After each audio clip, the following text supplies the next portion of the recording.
Законот за лични карти ги подели владеачките партии. СДСМ нема да даде поддршка за внесување на етничката припадност во образците за лични карти. Мислењето го смени откако Европската унија укажа дека тоа не е европски принцип. Јасно ги изразивме нашиот став дека ние немаме проблем по ваквите прашања, но Европа јасно ни даде на знаење дека етничката припадност во личните карти не е европска пракса. И ако продолжиме по таа тенденција, навистина треба да ги почитуваме европските пракси. Не само тоа, најавија во август месец дека ќе има посебна регулатива токму за тоа. И уште еднаш денеска ја изразувам јавно и отворено поддршката на БЕСА како предлагач. Партијата БЕСА го предложи тоа. И стојам за тоа.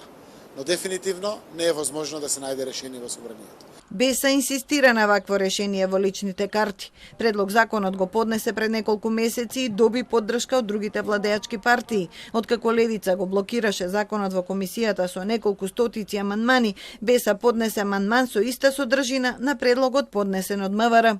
Кога ние ќе почнеме преговори за пристап во Европската Унија, ако се бара таква работа, тогаш може да го разгледуваме. Но се додека нема ни написмено, ни вака некој документ што кажува дека е спротивно на регулативите, мислам дека апсолутно ние остануваме на нашето барање и докажуваме дека навистина тоа е нашето политичко барање од времето кога бевме опозиција во делот на уставните измени и во коалиционниот договор што го имаме со СДСМ и со владата, така да мислам дека нема да отстапуваме од таквото барање. Заев најави дека за ова прашање ќе разговара со лидерот на БЕСА Билал Касами на утрешниот состанок. Законот е во собраниска процедура, а од изјаснувањето на пратениците зависи динамиката на издавање нови лични карти.